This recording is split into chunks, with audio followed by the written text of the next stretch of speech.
సంబంధించి ఈరోజు మనం పాడుకున్న పాటలోనే అంతా వచ్చేసింది. మనం ఇప్పుడు పాడుకున్న మేల్కొనమా సాంగ్ అంతట్లో చెప్పాలంటే ఇప్పుడు మనం ఏదైతే ధ్యానం చేసుకోబోతున్నామో అదే అంతా వచ్చింది.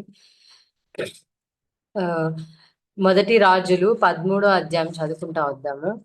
మొదటి రాజులు 13వ అధ్యాయంలో మనము ఇట్లా కొన్ని కొన్ని భాగాలు చదువుకుంటా వద్దాము. నేను చదువుతా వస్తాను. అంతటా దైవజనుడైన ఒకడు యెహోవా చేత సెలవునొంది యూదా దేశం నుండి బేతేలునకు వచ్చెను. ధూపం వేయుటకై యరొబాము ఆ బలిపీఠం వద్ద నిలిచి ఉండగా ఆ దైవజనుడు యెహోవా ఆజ్ఞ చేత బలిపీఠంనకు ఈ మాట ప్రకటన చేసెను.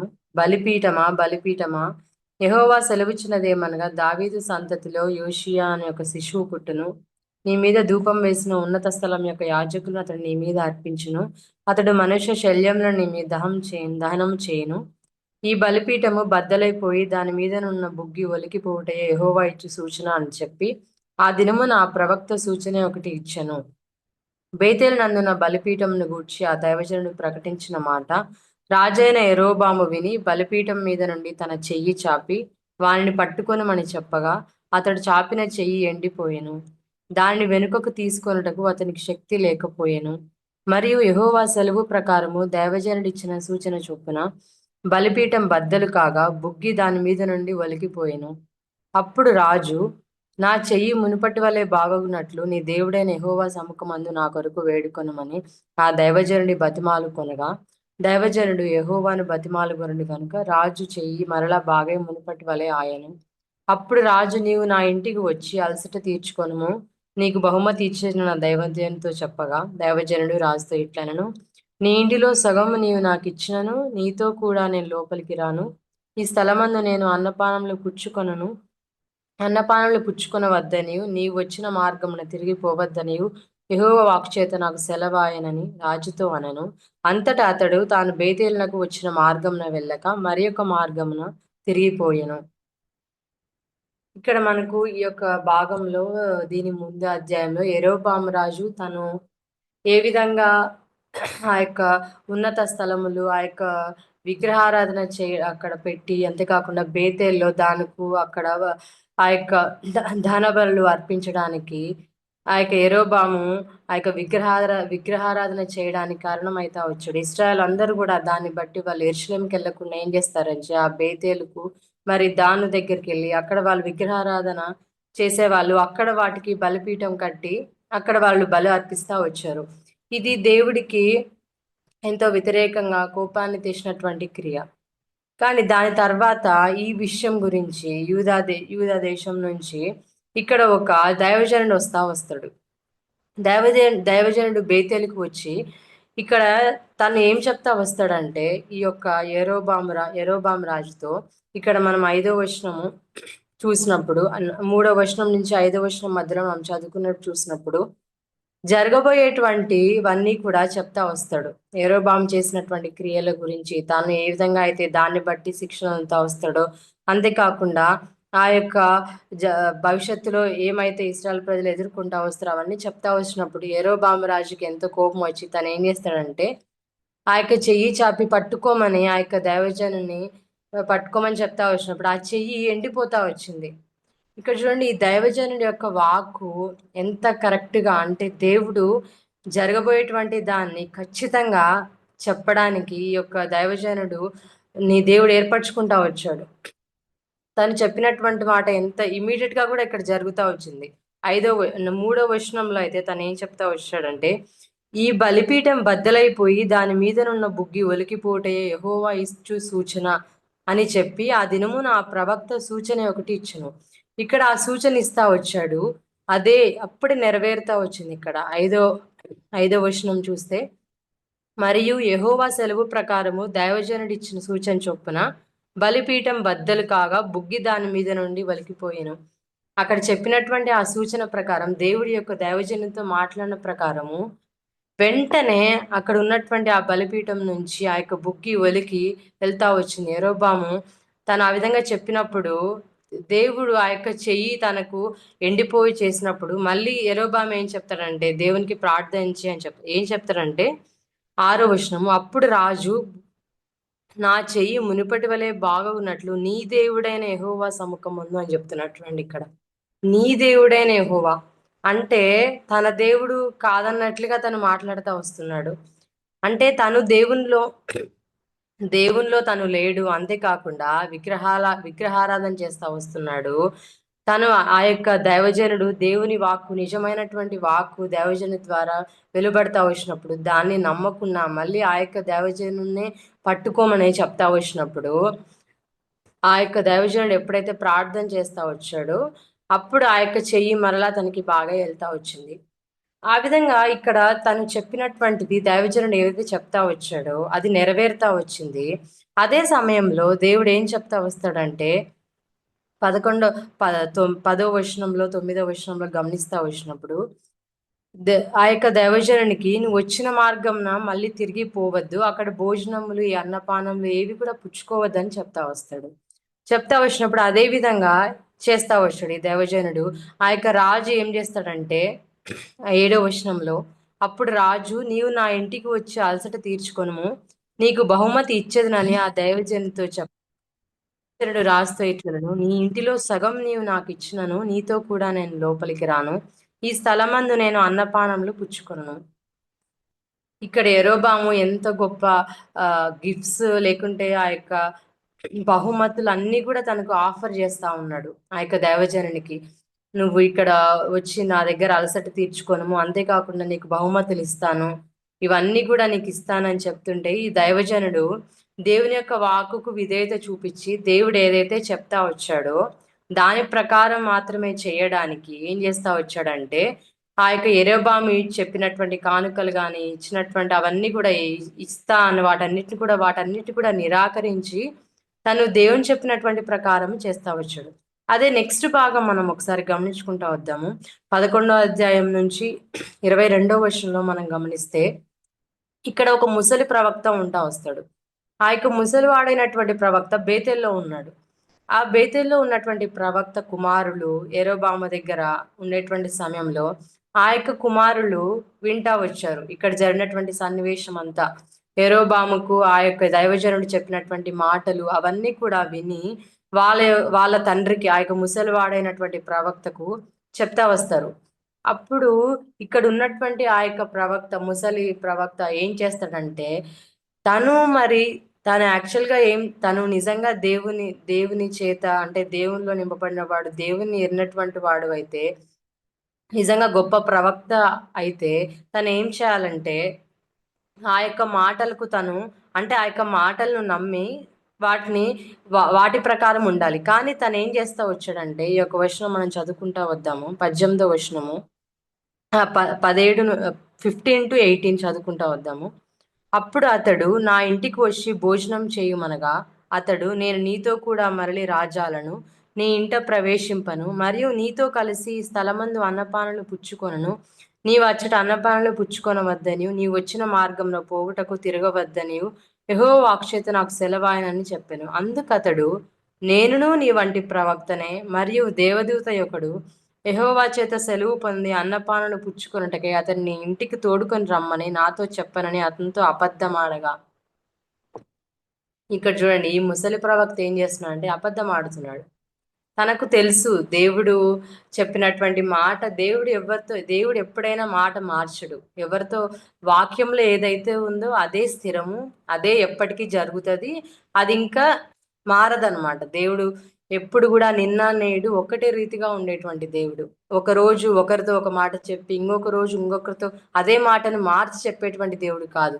కానీ ఇక్కడ ఉన్నటువంటి ముసలి ప్రవక్త ఏం చేస్తూ వస్తున్నాడంటే ఆ యొక్క మాటను దేవుడు ఏదైతే ఆ యొక్క దైవజనుడితో చెప్తా వచ్చాడో ఆ యొక్క మాటను మార్చి తను ఏం చెప్తున్నాడంటే, నీ ఇంటికి తోడుకొని రమ్మని దేవుడే నాకు సెలవిచ్చాడు, నాతో చెప్పాడు అని అబద్ధం ఆడుతూ వచ్చాడు. ఇక్కడ ఈ యొక్క దైవజనుడు యరొబాము దగ్గరకు వచ్చినప్పుడు తను ఎన్ని కానుకలు కానీ లేకుంటే ఎన్ని బహుమతులు ఇస్తా ఇవన్నీ ఆఫర్ చేసినప్పటికీ కూడా ఆ యొక్క దైవజనుడు దేవుని మాటకు లోబడి, అంటే తను ఎంత ఆ యొక్క శోధన వచ్చినప్పటికీ కూడా తను ఏమాత్రం కూడా దానికి లొంగలేదు. అక్కడ ఉన్నటువంటి బహుమతుకు లొంగలేదు, లేకుంటే తను ఇచ్చేటువంటి కానుకలు ఆశించి దేవుడి యొక్క మాటకు అవిధేయత చూపించి అక్కడ ఉండి తను ఆ విధంగా చేయలేదు. కానీ ఇక్కడ ఈ యొక్క ముసలి ప్రవక్త ఎప్పుడైతే తను ఈ విధంగా దేవుడే నాకు చెప్పాడు అని అబద్ధం ఆడుతా వచ్చాడు, అప్పుడు ఈ దేవజనుడు 19వ వచనం చదువుదాము. అతడు తిరిగి అతనితో కూడా మరలిపోయి అతని ఇంట అన్నపానములు పుచ్చుకొనెను. చూసారా, ఇక్కడ ఇక్కడ ఇక్కడ పడిపోలేదు తను. ఇక్కడ ఇక్కడ ఆ యొక్క మాటకు లోబడలేదు, లేకుంటే ఆ యొక్క కానుకలకు బహుమతులకు ఆశపడలేదు. ఏమాత్రం కూడా తను దేవుని చెప్పింది కరెక్ట్ గా చేస్తా వచ్చాడు. అదే ప్రవక్త ఇక్కడికి వచ్చేసి ఆయనకి ఏం చేస్తా వచ్చినాడంటే ఆ యొక్క అబద్ధాలకు లొంగినాడు. అంటే అబద్ధపు మాటలకు. ఓకే, నాలాంటి ప్రవక్తనే, నాలాంటి మనిషే, ఓకే, నాలాంటి దైవజనుడే అని నమ్మి ఆ యొక్క అబద్ధ మాటలకు లొంగిపోయి ఏం చేస్తా వచ్చినాడంటే వాళ్ళ ఇంటికి వెళ్ళి భోజనం చేస్తా వచ్చాడు. మనం కూడా చాలా సార్లు ఎలా ఉంటదంటే మనకు దేవుడు వాక్యంలో కొన్ని విషయాలు చెప్పిన తర్వాత వాటిని చెయ్యాలి అని ఒకసారి మనతో చెప్పిన తర్వాత ఇంకా అది కాకుండా దాన్ని మార్చి ఎవ్వరు చెప్పినా కూడా మనం దాన్ని చేయకూడదు. అది ఎవ్వరైనా సరే, ఆ సహ విశ్వాసులైనా లేకుంటే ఇంకొక చోట మనకు తెలిసినటువంటి విశ్వాసులు, ఇంకా మనం ఎక్కడికైనా వేరే స్థలాలకు వెళ్ళినప్పుడు అక్కడ ఉన్నటువంటి విశ్వాసులు కానీ పెద్దలు కానీ మనకు దేవుడు చెప్పినటువంటి మాటను మార్చి వాళ్ళు ఇది ఇంకో విధంగా చెప్తే దాన్ని మనం ఎప్పుడు కూడా నమ్మకూడదు. ఎందుకంటే మోసపరిచేటువంటి ఆత్మలు అంత్య దినాల్లో చాలా వచ్చేటువంటివి ఉంటాయి. మనం ఎంతో జ్ఞానంగా దేవుని యొక్క వాక్యాన్ని ఎంతో జాగ్రత్తగా మనము మన హృదయంలో ఉంచుకొని దాని ప్రకారం చేస్తా రావాలి. అంతేకాకుండా అలాంటి అబద్ధ బోధలకు, అబద్ధ మాటలకు, మోసం చేసేటువంటి మాటలకు మనం ఏమాత్రం కూడా చోటు ఇవ్వకూడదు. ఎందుకంటే ఇలాంటివి మన యొక్క జీవితాలను నాశనం చేసేటువంటిగా ఉంటాయి. మొదట్లో మనం చేసిన మొదట్లో మనకు తెలియనప్పటికీ తర్వాత దాని ద్వారా ఎంతో నష్టాన్ని ఎదుర్కొంటా వస్తాము. నేను నా యొక్క జీవితంలో ఒక వ్యక్తిని చూస్తా వచ్చాము. అది ఆయన ఏంటంటే సహవాసానికి సంఘానికి బాగా దగ్గరగా ఉండి తను ఉద్యోగం చేసుకుంటానే తను మంచిగా దేవునిలో ఉంటా వచ్చేవాడు, మంచిగా స్వార్థ అన్ని చేస్తా వచ్చేవాడు. కానీ ఒకసారి సంఘంలో ఏదో ఆ కొన్ని ఆచారాలు వాళ్ళు ఏదో ఫాలో అవుతున్నారనేసి ఈయన అక్కడ ఉన్నటువంటి ఆ యొక్క సేవకుడితో ఇట్లా కొద్దిగా మాట్లాడి ఇవెందుకు చేస్తున్నారు, అవెందుకు చేస్తున్నారు అని కొద్దిగా అలా ఆ, వాదం అయ్యి తను ఏం చేస్తారంటే సంఘం నుంచి, సహవాసం నుంచి వెళ్ళిపోతా వస్తాడు. కుటుంబం అంతా కూడా ఆ సహవాసం నుంచి వెళ్ళిపోతారు. వెళ్ళిపోయి ఆయన ఏం చేస్తారంటే తను వేరే చోట ఏదో ఒక చిన్న రూమ్ లాగా తీసుకొని ఈ యొక్క సంఘంలో ఉండేటువంటి వాళ్ళందరి ఇండ్లకి వెళ్ళి నేను ఇక్కడ స్టార్ట్ చేశాను, మీరు రండి, మీరు రండి అని తను ఏం చేస్తాడంటే అట్లా అందరికీ చెప్తా వస్తాడు. కానీ చాలా మంది వెళ్ళలేదు ఆయన దగ్గరికి. కొంతమంది అయితే వెళ్తా వచ్చారు. తర్వాత అక్కడ తన యొక్క పతనము ఎక్కడ స్టార్ట్ అయిందంటే ఎప్పుడైతే తన యొక్క సహవాసం నుంచి బయటికి వెళ్తా వస్తాడో అక్కడే తను తీసుకున్నటువంటి చాలా రాంగ్ స్టెప్. అప్పుడు ఏమైందంటే ఆయన ఒక వ్యక్తిని అక్కడ వాక్యం తీసుకోవడానికి పిలుస్తా వస్తాడు. ఆయన అక్కడ ఎవరైతే సంఘం నుంచి వెళ్ళిపోతా వచ్చాడో ఆ వ్యక్తి వాళ్ళ సహవాసానికి ఒక వ్యక్తిని వాక్యం తీసుకోమని చెప్తా వస్తాడు. ఆ వ్యక్తి చెప్పినటువంటి వాక్యము ఎంత విచిత్రంగా ఉంది అంటే దేవుడు యేసుక్రీస్తు ప్రభువారు ఆల్రెడీ ఈ లోకానికి వచ్చేసి వెళ్ళిపోయాడు. రెండవ రాకడ కూడా అయిపోయింది. మనము ఇక్కడ లోకంలో ఉన్నటువంటి వారు మనం ఇక్కడే ఉంటాము. ఎత్తబడినటు వాళ్ళు ఆల్రెడీ వెళ్ళిపోయారు. మనం ఎత్తబడలేదు, ఇక్కడే ఉన్నాము. ఇంకా మనకి ఈ విశ్వాసము, ఈ రక్షణ, ఈ సంఘము, ఈ వాక్యం అవసరం లేదు అని చెప్పాడంట. ఆయన నిజంగా ముందు అంతగా వాక్యము నేర్చుకున్నటువంటి వ్యక్తి, ముందు తెలుసుకున్నటువంటివి అలాంటి మాటలను నమ్మకూడదు. ఎందుకంటే అది వాక్యంలో ఆ విధంగా రాయబడలేదు. వాక్య ప్రకారము దేవుని యొక్క రెండవ రాకడ ఇంకా రాలేదు. ఇవన్నీ కూడా తను ఎరిగినటువంటి వాడే ఉండాలి. కానీ తను ఎంత గుడ్డిగా అవన్నీ నమ్మేశాడు అంటే వాక్యాన్ని మొత్తం ఇంకా దేవుణ్ణి నమ్మడము మానేశాడనమాట. ఎంత అసలు అది అది విన్నప్పుడు ఎంత బాధ అనిపించిందంటే అంత వాక్యం తెలిసినటువంటి వ్యక్తి, అంతగా దేవుడిలో అంతగా ఉన్నటువంటి వ్యక్తి ఇలాంటి మాటలకి ఎలా పడిపోయారు? ఇలా ఉంటాయి. చివరి దినాల్లో మోసపు మాటలు అపవాది ఏం చేస్తాడంటే మన యొక్క హృదయాలు అలా మలుస్తాడు. కాబట్టి మనం ఎవరి మాటలంటే మళ్ళీ ఎవరి బోధల్ని మనం నమ్మేటువంటి వారుగా ఉండకూడదు. అది ఎంత నష్టాన్ని మనకు కలగజేస్తా వస్తది. ఇక్కడ మనం ఈ యొక్క అధ్యాయం 20వ వచనం గురించి మనం మళ్ళీ చూసుకుంటా వద్దాము. 20వ వచనం నుంచి వారు భోజనం చేయుచుండగా అతనిని వెనుకకు తోడుకొని వచ్చిన ఆ ప్రవక్తకు యెహోవా వాక్కు ప్రత్యక్షమాయెను. అంతటా అతడు యూదా దేశంలో నుండి వచ్చిన దైవజనుని పిలిచి, యెహోవా ఈలాగున ఆజ్ఞ ఇచ్చుచున్నాడు, నీ దేవుడైన యెహోవా నీకు ఆజ్ఞాపించిన దానిని గైకొనక, ఆయన సెలవిచ్చిన నోటి మాట మీద తిరుగుబడి నీ వెనుకకు వచ్చి, నీవు అచ్చట అన్నపానములు పుచ్చుకొనవలదని ఆయన సెలవిచ్చిన స్థలమున భోజనం చేసి ఉన్నావు గనుక, నీ కళేబరము నీ పితరుల సమాధిలోనికి రాకపోవునని ఎలుగెత్తి చెప్పెను. అంతట వారు అన్నపానాలు పుచ్చుకున్న తర్వాత అచ్చటి ప్రవక్త తాను వెనుకకు తోడుకొని వచ్చిన ఆ ప్రవక్తకు గాడిద మీద గంత కట్టించెను. అతడు బయలుదేరి మార్గమును పోవుచుండగా ఒక సింహం అతనికి ఎదురుపడి అతనిని చంపెను. అతని కళేబర మార్గమందు పడి ఉండగా గాడిద దాని దగ్గర నిలిచి ఉండెను. సింహమును శవం దగ్గర నిలిచి ఉండెను. కొందరు మనుషులు ఆ చోటికి వచ్చి శవం మార్గమందు పడి సింహం శవం దగ్గర నిలిచి చూచి ఆ ముసలి ప్రవక్త కాపురమున్న పట్టణమునకు వచ్చి ఆ వర్తమానము తెలియచేసిరి. మార్గంలో నుండి అతడు తోడుకొని వచ్చిన ఆ ప్రవక్త ఆ వర్తమానం వినినప్పుడు యెహోవా మాటను ఆలకింపక తిరగబడిన దైవజనుడు ఇతడే.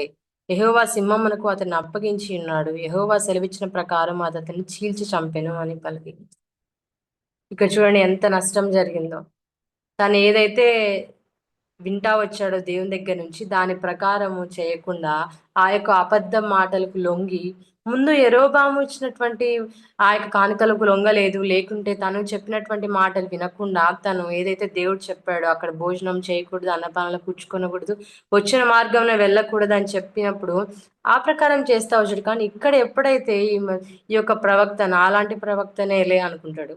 అనుకొని తను ఆ విధంగా చేస్తా వచ్చినప్పుడు ఎంత నష్టం అంటే, తను ఇక్కడ సింహం వచ్చి తనను చంపింది అని ఇక్కడ రాయబడతా వచ్చింది. సింహం అతనికి ఎదురుపడి అతన్ని చంపెను అని రాయబడింది. అంతేకాకుండా మళ్ళీ చూడండి, ఈ యొక్క ముసలి ప్రవక్త తనే ఆ విధంగా అబద్ధం చెప్పాడు. తనే మళ్ళా ఈయన గురించి ఏం చెప్తున్నాడంటే, మార్గంలో నుండి అతన్ని తోడుకొని వచ్చిన ఆ ప్రవక్త ఆ వర్తమానం విన్నప్పుడు యెహోవా మాటను ఆలకింపక తిరగబడిన దైవజనుడు ఇతడే. చూడండి, ఆ ప్రవక్తనే చెప్పాడు, ఈ విధంగా దేవుడు నాతో చెప్పాడు అని అబద్ధం ఆడి తనని తీసుకొని వచ్చాడు. అలాంటి ప్రవక్తనే మళ్ళీ ఏం చెప్తున్నాడు, యెహోవా మాటను ఆలకింపక తిరగబడిన దైవజనుడు ఇతడే అని మళ్ళీ ఆయనే చెప్తున్నాడు. ఎంత మోసము, ఎంత ఎంత యుక్తిగా ఈ యొక్క ప్రవక్త చేస్తా వచ్చాడు. మరి ఎందుకు చేశాడో తెలియదు. మరి అసూయతో చేస్తా వచ్చాడు, ఎందుకంటే నాలాగా ఈ ప్రవక్త ఈ విధంగా చెప్తా వచ్చాడు. మరి అసూయతో చేస్తా వచ్చాడు, మరి దేని వల్ల చేస్తా వచ్చాడో తెలియదు. కానీ మనం కూడా చాలా జాగ్రత్తగా ఉండాలి. ఈ యొక్క దినాల్లో ఎన్నో విచిత్రమైనటువంటి బోధలు, లేకుంటే ఎంతో అబద్ధ బోధలు, దేవునికి వాక్యాన్ని మార్చి వక్రీకరించి చెప్పేటువంటి బోధలు చాలా వస్తున్నాయి. కాబట్టి మనం అలాంటి విషయాల్లో చాలా జాగ్రత్తగా ఏది ఏది సత్యము, ఏది అసత్యము అని మనం పరీక్షించాలి, పరిశోధించాలి. అదేవిధంగా పౌలు కూడా రాస్తా వస్తాడు దీని గురించి. ఆ ఇంకా పౌలు కొరింథీయులకు రాసేటువంటి పత్రికలో కూడా అక్కడ ఉన్నటువంటి సంఘస్థులకు చెప్తా వస్తాడు, అబద్ధపోతు విషయంలో చాలా జాగ్రత్తగా ఉండాలి. అదే విధంగా యేసుక్రీస్తు ప్రభు వారు కూడా మార్కు సువార్తలో చెప్తా వస్తారు. అదొకసారి చదువుకుంటా వద్దాము. మార్కు సువార్త 13వ అధ్యాయము 21, 22. మార్కు 13, 21, 22. కాగా ఇదిగో క్రీస్తు ఇక్కడ ఉన్నాడు, అదిగో అక్కడ ఉన్నాడు అని ఎవడైనను మీతో చెప్పిన ఎడ్ల నమ్మకుడి. ఆ కాలమందు అబద్ధపు క్రీస్తులను, అబద్ధ ప్రవక్తలను వచ్చి సాధ్యమైన ఎడల ఏర్పరచబడిన వారిని మోసపుచ్చుటకై సూచక్రియలను, మహత్కార్యములను అగపరచెదరు. సూచక్రియలు చాలా చేస్తారు. సూచక్రియలు చేసినప్పుడు కొంతమంది విశ్వాసం ఎలా ఉంటదంటే, సూచక్రియలు చేసినప్పుడు వాళ్ళు దానికి అట్రాక్ట్ అయిపోతారు. ఓకే, వీళ్ళు నిజంగా దేవుడి నుంచి పంపబడినటువంటి వారే. చాలా సార్లు కొంతమంది ఏం చేస్తారంటే, సంఘంలో ఉన్నటువంటి విశ్వాసులే ఇలాంటి సూచక్రియలు కానీ, గొప్ప కార్యాలు కానీ జరిగినప్పుడు వాటి వైపు, ముఖ్యంగా యవనస్తులైనటువంటి వారు ఏం చేస్తారంటే, ఓకే వాళ్ళలో ఏదో చాలా గొప్ప శక్తి ఉంది, వాళ్ళు నిజంగా దేవుని దగ్గర నుంచి పంపబడినటువంటి వారే కాబట్టి ఇన్ని గొప్ప కార్యాలు చేస్తున్నారు నిజంగా అనేసి వాళ్ళ వైపు వాళ్ళు మరలేటువంటి వారంగా వారిలో ఏంటంటే, వాళ్ళ బోధ ఎలా ఉంటదంటే, కేవలం వాళ్ళు చెప్పేది మాటలకు మాత్రమే పరిమితమే ఉంటది. క్రియారూపమైనటువంటి జీవితము అటువంటి బోధకుల్లో ఉండదు. కాబట్టి అలాంటి బోధ విషయంలో కూడా మనము ఎంతో జాగ్రత్తగా ఉండాలి. ఇంటర్నెట్ లో కూడా చాలా ఇన్ఫర్మేషన్, చాలా ప్రీచింగ్ అనేది ఎక్కువ అయిపోయింది. మనము చూస్తా ఉంటే వస్తూనే ఉంటది. ఎలాంటి బోధ వింటున్నాము, ఏం చేస్తున్నాము, ఒక వాక్యాన్ని వక్రీకరించి చెప్పేటువంటి బోధకులు చాలా మంది వచ్చారు. ఇంకా చాలా విధంగా దాన్ని మార్చి ఇట్లా అట్లా అనే ఆశీర్వాదకి ఇది కారణము అది కారణము అని చెప్పేటువంటి వారు ఉంటారు. కాక వాళ్ళు హెచ్చరికలు ఇవ్వరు కానీ ఇలాంటివి ఎక్కువ చెప్తా ఉంటారు. అలాంటి వాటికి మనం ఏంటంటే మనలో ఉన్నటువంటి లోపాలు మనం సరిదిద్దుకోం, కానీ అప్పుడు ఏం చేస్తామంటే ఓకే, దేవుడు మనం ఎలా చేసినా కూడా దేవుడు మనల్ని అంగీకరిస్తాడు, మనల్ని కాపాడతాడు అని మనం అలాంటి గుడ్డితనంలోకి వెళ్తాం. మనకి హెచ్చరికలు అనేది చాలా ఇంపార్టెంట్. మన యొక్క ఆత్మీయ జీవితంలో మనం ఎదగడానికి హెచ్చరికలను పొందుకున్నప్పుడే మనం సరిచేయబడతాం. ప్రతిదినము కూడా ఆ యొక్క హెచ్చరికలు తీసుకున్నప్పుడు ఏమవుతుందంటే మన యొక్క ఆత్మీయ జీవితం అనేది ఎదుగుతా వస్తుంది. అలాంటి హెచ్చరికలు లేనటువంటి బోధను మనం ఎప్పుడు కూడా నమ్మకూడదు. అలాంటిది ఒక అబద్ధ బోధలాగే అవుతుంది. వాక్యంలో దేవుడు ఒక హెచ్చరిక ఇచ్చినప్పుడు ఆ యొక్క హెచ్చరిక ప్రకారం మనం చేసినప్పుడే దేవుడు దానికి తగినట్లుగా మనల్ని ఆశీర్వదిస్తా వస్తాడు. అలాంటి బోధలకు మనం లొంగకుండా ఉండడానికి దేవుడు మనకు సహాయం చేయంగా.